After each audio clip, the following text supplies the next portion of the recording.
l'équipe de l'Expresso. Cette fois-ci, on est sur la dernière manche de la Coupe du Monde de kayak extrême. On est aux USA sur la Green River. Allez hop, on va aller siffler là, le gorilla nous attend.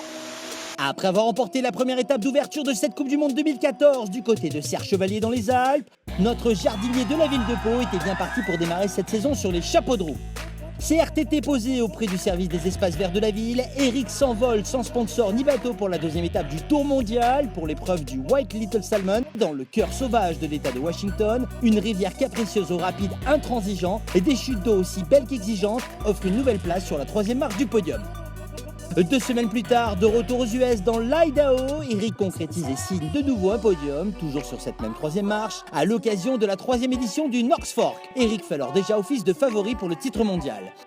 Puis cap sur la Norvège à Voss avec l'avant-dernière étape du Tour. Dans le cadre de la semaine de l'extrême, Eric va passer juste à côté de sa victoire, une 2e place derrière son rival.